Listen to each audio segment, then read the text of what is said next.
성도 여러분 안녕하세요. 말씀 묵상 리바이블입니다.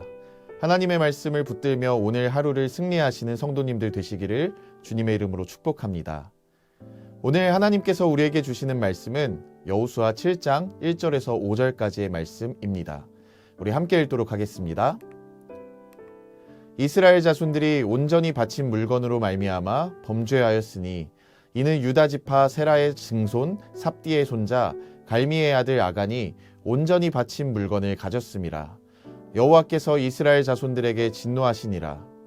여호수아가 여리고에서 사람을 베델 동쪽 베다웬 곁에 있는 아이로 보내며 그들에게 말하여 이르되 올라가서 그 땅을 정탐하라 하매 그 사람들이 올라가서 아이를 정탐하고 여호수아에게로 돌아와 그에게 이르되 백성을 다 올라가게 하지 말고 2,3,000명만 올라가서 아이를 치게 하소서.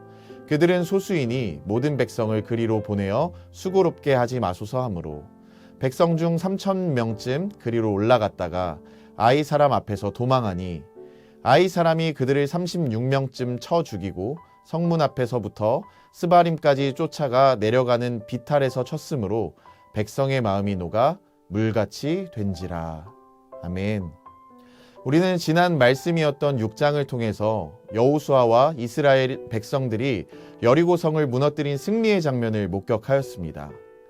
이 승리를 거둘 수 있었던 비결을 한마디로 요약하면 하나님의 말씀에 대한 절대적인 순종이었다라고 말할 수 있을 것입니다. 우리의 앞에 놓인 장애물이나 문제, 상황이 아무리 크고 견고하고 또 거대하고 두려운 존재라 할지라도 우리가 하나님의 말씀을 신뢰하고 그분의 말씀에 순종하기만 한다면 여리고성과 같은 대적은 반드시 무너진다라는 점을 우리에게 가르쳐주고 있는 장면인 거죠. 이스라엘은 바로 6장에서 이런 말도 안 되는 전략으로 놀라운 승리를 경험했습니다. 그리고 오늘 말씀에서는 이스라엘이 두 번째 전투를 펼치게 되는데요. 놀랍게도 6장에서 이렇게 위대한 승리를 경험했던 이스라엘이 7장에서 두 번째 전투에 들어서서는 비참하게 패배하게 됩니다. 과연 어떤 일이 있었기에 하루아침에 이스라엘은 이렇게 패배하게 된 것일까요? 성경은 그 이유를 첫 번째로 아간의 범죄 때문이라고 기록하고 있습니다. 오늘 본문 11절에서 12절에서 하나님은 그것을 명확하게 말씀하십니다. 아간이 언약을 어기고 온전한 헌정물을 빼돌렸기 때문에 이스라엘에게 재앙이 임했다는 것입니다. 신명기 20장을 보면 가나안 족속들과의 전쟁 수칙을 기록하고 있는데요. 이때 모든 전리품은 하나님께서 허용하실 때를 제외하고는 모두 파괴하거나 모든 것을 하나님께 바쳐야 합니다. 그래서 여리고성을 정복한 후에 전리품을 모두 하나님께 바쳤어야만 합니다. 그러나 전리품을 빼돌리는 일이 발생한 것입니다.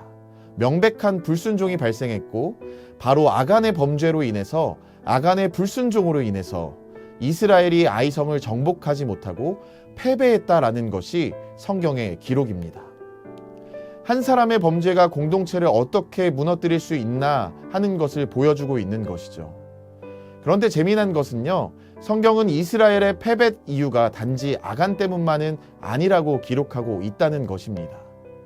물론 아간 한 사람의 잘못이 심각한 죄이긴 했습니다. 그러나 아간 때문만은 아니었다라는 점을 분명히 하면서 패배의 두 번째 원인도 기록하고 있는데요. 그것은 바로 이스라엘 백성들의 교만 때문이었다라는 것입니다.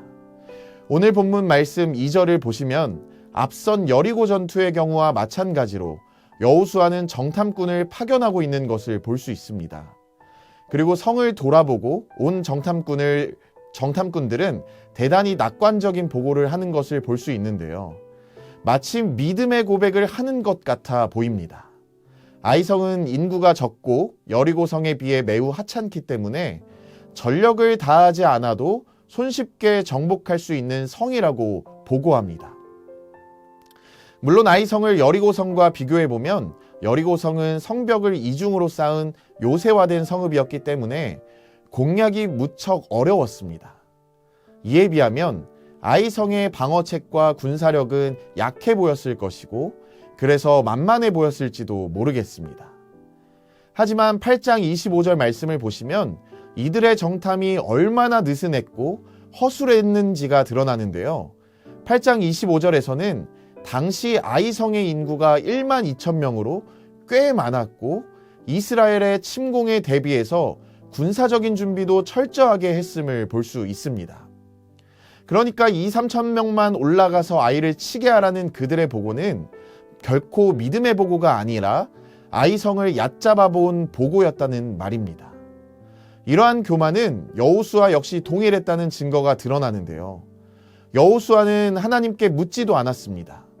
또 군사들을 보낼 때 철저한 군사 대열을 갖춘다거나 전략과 전술을 준비하는 모습도 없이 3천 명을 그냥 보내는 것을 볼 수 있습니다. 이 모습은 자기들의 여리고성을 정복한 것이 마치 우리의 군사력이 대단했기 때문에 이긴 것으로 착각하고 있는 것이라는 이야기입니다. 하나님께서 우리와 함께 하시기 때문에 능히 이겼습니다가 아니라 우리는 강하고 그들이 약하기 때문에 우리가 쉽게 이길 수 있다라는 교만이었던 것입니다. 이렇게 상대방을 얕잡아 보는 자만심과 교만한 마음, 느슨한 마음이 그들에게 가득 차 있었기 때문에 그래서 아간의 경우와 같은 죄가 발생했고 이스라엘은 그로 인해 참혹한 패배를 경험할 수밖에 없었다는 것. 이것이 성경의 증언인 것입니다. 물론 희생자가 36명밖에 없었으니까 피해가 크지 않았다라고 말할 수 있습니다. 그런데 정말 큰 문제는요, 36명의 사상자가 발생한 것으로 인해서 이스라엘 백성들의 사기가 완전히 꺾였고 심장이 녹아내리고 절망에 빠져버리는 결과를 초래했다라는 것입니다. 여러분, 교만이 이렇게 무서운 것입니다. 우리는 이 말씀을 타산지석 삼아서 교만의 길을 걸어가지 않게 되기를 주님의 이름으로 부탁드립니다. 우리의 삶에 허락된 모든 것을 돌아보면 하나님께 받지 않은 것이 단 한 가지도 없습니다. 우리는 이스라엘 백성들처럼 나의 능력이 대단하기에 이루어낸 것처럼 착각하며 살아가는 적은 없는지, 또 매우 평범하고 쉬워 보이는 일에는 하나님께 기도하거나 구하지 않고 내 스스로 판단하고 결정하며 모든 것을 처리하려고 하지는 않았는지를 되돌아보시기를 주님의 이름으로 부탁을 드립니다.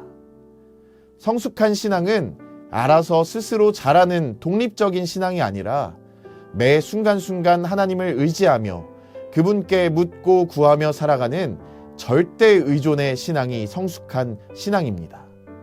지금까지 사소한 일들을 기도 없이 하나님의 도우심을 바라지 않고 내 힘으로 처리해 왔다면 오늘 우리에게 허락하시는 이 말씀을 통해서는 하나님의 도우심과 인도하심을 구하며 그분의 말씀을 따라서 순종하고 겸손하게 살아가겠노라 라고 결단하며 오늘 하루를 살아내시는 엘사랑교회 성도님들이 다 되시기를 주님의 이름으로 축복합니다. 기도하겠습니다. 하나님 아버지, 우리의 삶에서 아간과 같이 불순종에 없게 하시고 이스라엘 백성들처럼 우리의 능력을 과신하는 교만에 빠지지 않도록 도와주시옵소서. 모든 것이 하나님께로부터 왔음을 날마다 깨닫게 하시고 매 순간 주님을 의지하며 살아가는 겸손한 마음을 허락하여 주셔서 크고 작은 모든 일에 하나님의 뜻을 구하며 그 뜻에 순종하는 삶을 살 수 있도록 축복하여 주시옵소서. 우리의 삶이 주님께 영광 돌리는 삶이 되게 하시고 주님의 뜻을 이루는 도구로 우리를 사용하여 주시옵소서. 그렇게 인도하실 주님을 찬양합니다. 예수님의 이름으로 기도합니다. 아멘. 우리 이 시간 함께 두 가지의 기도 제목을 가지고 기도하며 나아가기를 소망합니다. 첫 번째로는 아간의 죄와 같은 불순종을 피하고 하나님의 말씀에 순종하는 믿음을 갖게 해달라고 기도하며 나아갔으면 좋겠습니다. 그리고 두 번째로는 매 순간 하나님을 의지하며 크고 작은 모든 일에 하나님의 뜻을 구하고 겸손히 순종하는 성숙한 신앙인이 될 수 있도록 인도해달라고 우리 간절한 마음으로 이 시간 함께 기도하며 나아가도록 하겠습니다.